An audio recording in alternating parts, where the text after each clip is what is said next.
আমি একটা বিষয় জানতে চাই, বিডি আনকাট ভিডিও মানে এটার উদ্দেশ্যে একটু কিছু বলুন। BD uncut video, uncut video আসলে দর্শক ভাইয়ারা, আসলে আনকাট ভিডিও হচ্ছে এইটাই যে আমরা শুটিং এ মাঝে মধ্যে ওই যে আমাদের শর্ট এনজি হয়ে যায় বা হাসাহাসি হয়, এগুলো হয়ে যায় অনেক সময়।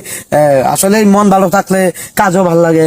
অনেক সময় দেখলাম যে অ্যাকশন বললো, আমার বলো সরা বলতে আমি করে দিচ্ছি সরাইয়া, এনজি হয়ে গেলো, হাইসা দিলাম, শর্ট ছাড়িয়ে দিলাম। তখন এই প্রোডাক্টটা কি করে ক্যামেরাম্যান ডিলিট করে না, মানে এটা আজকে হয়তো প্রডিউসার বলে রাখে, এগুলো ডিলিট করে না, এগুলো রাখে দেয় যে এই যে প্রোডেক্ট গুলো হয় এনজি শর্ট গুলা, এটা আমরা আনকাট যে পেজটা বা চ্যানেলটা ওটার মধ্যে আমরা আপলোড করি। মানে ওটার মধ্যে একটা আলাদা একটা বিনোদন আর কি, যে মানে অনেক কিছু দেখে, অনেকেই বুঝে যে শুটিং এ আসলে কিভাবে করে, কিভাবে জানে, কিভাবে শিখায়, কিভাবে দাঁড়াইতে হয়, এই আর কি। এই ভিডিওগুলো আমরা আনকাট ভিডিওগুলো আমরা ছাড়ি ওইখানে আর কি।